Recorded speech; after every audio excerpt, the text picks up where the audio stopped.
We'll get to Dr. Blitz and UMass in a moment as we welcome in Mike Robinson, the Toledo Rockets sideline reporter on the Rocket Radio Network. Mike Rob, thank you for coming in. Thanks for having me, Mark.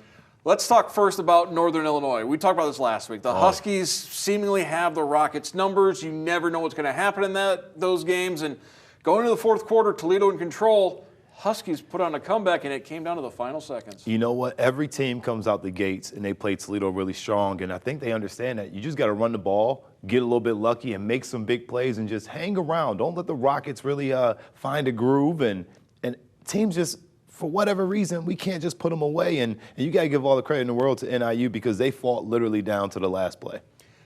Rockets lost to Illinois. You could say Illinois won the game. You could say Toledo lost the game. But the greater point is, against Northern Illinois, they found a way to win a game that very easily could have been lost. Yeah, absolutely. In the first half, they were struggling there on third down, 1 of 6. I asked Coach Kendall, hey, you're 1 of 6. What do you got to do? He said, convert on third down. And they came out and they started converting on first and second. And they started making big plays, and Vander Ross was a huge part of that offensively. And having DeQuan Finn back on the field, I think, brought a lot of leadership out there for the team. Penny Boone having an outstanding game. Jaquez Stewart back in the lineup. These guys stepped up big time. And on the defensive side, I really like Jeremiah Peters and what he did for the defensive line, coming in there for injured Terrence Taylor. You mentioned DeQuan Finn. It's comparing apples to oranges. The game has changed from the early 70s to the early 2020s, but he just passed Chuck Ely on a UT statistical chart. That's impressive. I mean, it's huge, for that young man to be able to step up in a way and play football that he's playing and just being as tough as he is. Chuck Ely, he did that, and he did something that nobody else could, go undefeated, but we're not going to see that from DeQuan. But what we're going to see is that he is shooting up there. Coach Kendall have the confidence in him being able to pass the ball, having 281 yards, 2 touchdowns, a rushing touchdown, 61 yards. He is a dynamic piece of this offense. But you also love the fact that even if he's not in there, you got another guy that can just step up and do the same. And DeQuan's now, he passed Ely for 10th all-time on the UT career passing yardage list. And we'll see if he can move up a little bit higher throughout this season. You mentioned Jaquez Stewart was the MAC West Special Teams Player of the Week. Having him healthy not only helps in the running back department, but also in the return game. That's really gave the Rockets a boost, the way he was able to help set up those drives. His confidence was just everything that this team needed. Having Penny Boone out there was always a plus, but you got to have that lightning and thunder action, and the lightning was on display. Watching pregame warm-ups, seeing Jaquez out there, feeling comfortable with that thumb he had injury with, and having him on the field, his presence. I asked DeQuan at the end of the game, I said, how important was it? He said, it's huge to have him out there because not just a leader on the field, he's a leader in the locker room. He's a leader with the guys on the sideline, and he kind of keeps the spirits up. But as far as special teams, you need an explosive player to be able to take the ball, secure it, and get the yards he has, because he had some big returns that really boosted the Rockets and gave them great field position. We've mentioned this before. We got a veteran offensive line for the Toledo Rockets that are really meshing well right now.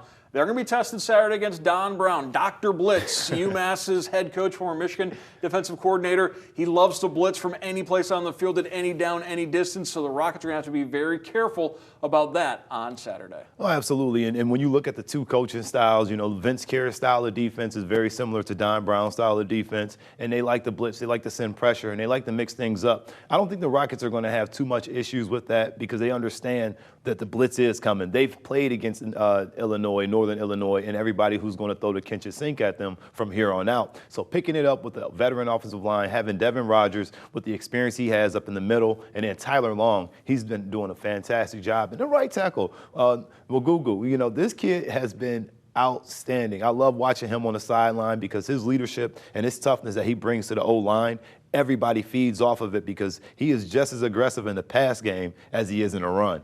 Minutemen are one of the most improved teams this season, but that's more of a statement about how far they have fallen.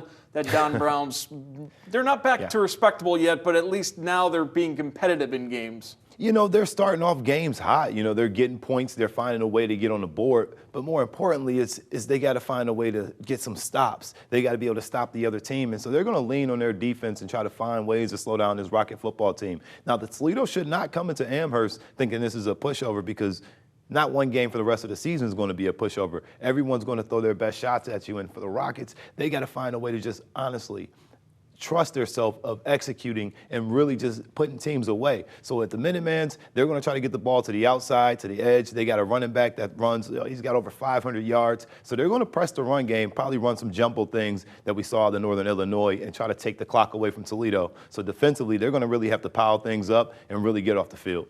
I think another key is Rockets haven't won a road game. Now, they've only had the one road game, that first game at Illinois, but you've got to find ways to win away from home.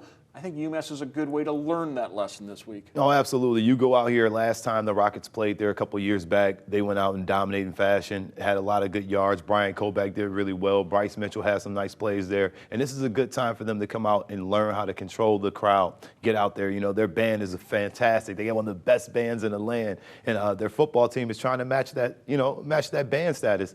But for the Rockets, getting on the road, having to go to the hotel and do that routine, it's important because MAC plays coming up, and they're going to have 3 weeks on the road. Yeah, speaking of MAC play, once upon a time, UMass was in the Mid-American Conference. Thankfully, that short window of time has passed. They're independent, and the MAC, I think, is better off without UMass and Temple and some of the others that have passed through over the years. I want to thank Mike Robinson, who does more than pass through BCSN. We're grateful to have him here all the time. Thank you so much, and have a safe trip out to Amherst. Hey, thanks, Mark. Appreciate you having me.